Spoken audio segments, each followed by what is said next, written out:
Okay, we're going to integrate this function, but first we illustrate standard trigonometric substitution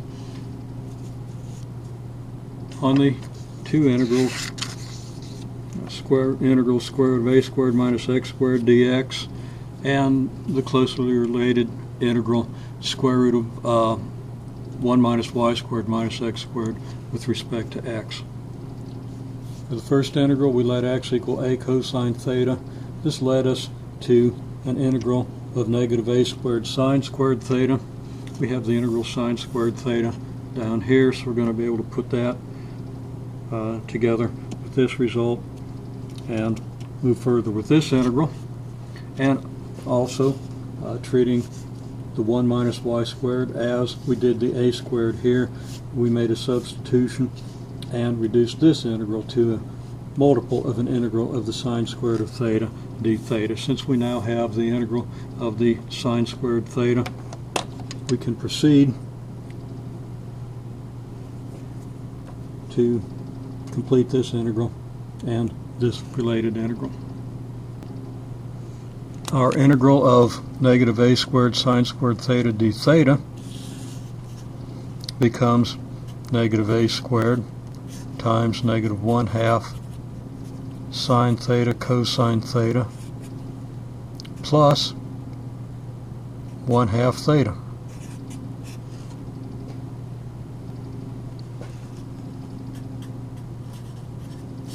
Now, recalling that in the first integral, the meaning of our theta is defined by this relationship, x equals a cosine theta, so that cosine theta equals x over a, so that the cosine theta can be replaced by x over a.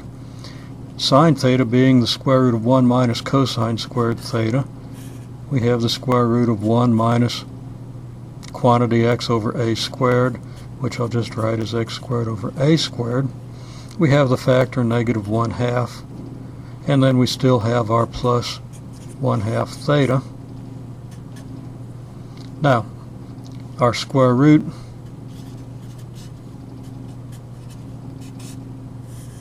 can be expressed in terms of a common denominator as a squared minus x squared over a squared as the square root of a squared minus x squared over a squared multiplied by x over a plus, again, we still have our 1/2 theta. Now, the square root of a squared is a, well, square root of a squared is a, multiplied by a is a, so we have negative 1 over 2a times the square root of a squared minus x squared times x plus 1/2 theta.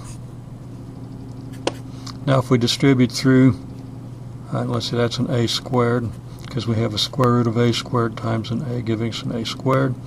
Multiplying through by negative a squared, we have what? 1/2 x square root of a squared minus x squared minus, because minus a squared times 1/2 is minus a squared over 2 multiplied by theta. Now we've got our whole integral in terms of x, except we have this theta here, so let's consider what to do about this theta. Recall our definition of x. X equals a cosine theta, so the cosine theta equals x over a. So let's just kind of write that down off at the side here in a little box. Cosine theta equals x over a, so theta is inverse cosine of x over a. Now we can write out our final result, which is 1/2 x square root of a squared minus x squared minus a squared over 2 times the inverse cosine of x over a. So let's go ahead and put a big old box around our final result. Not so much the final result that's important as the process. Now, how does that contrast with what looks like the same integral here but with a different coefficient. Well, if we complete this, remember that our definition of theta was a little bit different here than it was here. So that's going to make a difference in the way this integral comes out. It's going to look identical at this stage. We're going to have our negative a squared times our negative 1/2 sine theta cosine theta, and then that's plus 1/2 theta. But now our cosine of theta is x over the square root of 1 minus y squared. Okay, so the cosine theta is going to be a little bit longer, so I'm going to leave myself a little more room. The term is going to be a little longer on the page. We're going to have an x over this. The cosine theta is going to be x over 1 minus y squared. Square root of 1 minus y squared. And we're still going to have our 1/2 theta out here. And our sine theta is going to be a square root of 1 minus x squared, 1 minus cosine squared theta, which is going to be 1 minus the quantity x over square root of 1 minus y squared quantity squared. Let's put a set of parentheses around this to distinguish. Didn't leave myself quite enough room. But if we follow steps very similar to those we followed before, we find that the result is going to be, first of all, we're going to have a 1/2. Our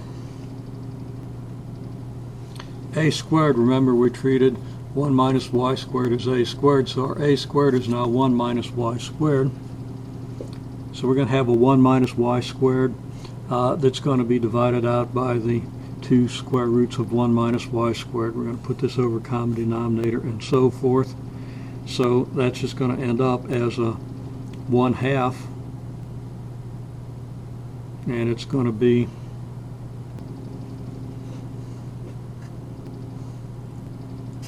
x multiplied by the square root of 1 minus y squared minus x squared.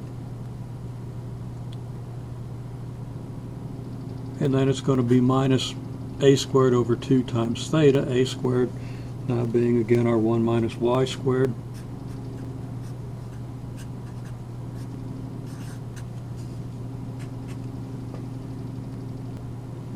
And in the final step, theta is going to be what? Theta is going to be the inverse cosine of x over the square root of 1 minus y squared. So this is going to be 1/2 x times the square root of 1 minus y squared minus x squared minus quantity 1 minus y squared over 2 times the inverse cosine. Let's be careful now. Inverse cosine of x over the square root of 1 minus y squared. I need to maybe move this over a little bit so we can see it in all its glory. And that should give you a good review of how we might apply trigonometric substitution to integrals of the form that we're going to perform in just a minute. Let's make one more observation. Remember, we treated 1 minus y squared as a squared. If we were to take this expression and replace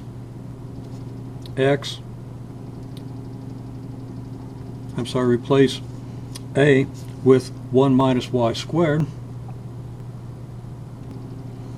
then we would get this expression. A squared would become 1 minus y squared. A squared would again become 1 minus y squared. And a would become, well, since a squared is 1 minus y squared, a is the square root of 1 minus y squared. So that this integral could actually be done in terms of this integral by the substitution a squared equals 1 minus y squared without going through all the trigonometric substitution. However, when we encounter an integral of this form, we generally will end up doing the trigonometric substitution. and just doing the integral in a straightforward manner. Now let's apply this to performing the integral, performing our original integral, which you recall is just the integral for the first octant region of the sphere of radius 1. Just the integral of the volume increment over that octant of the sphere.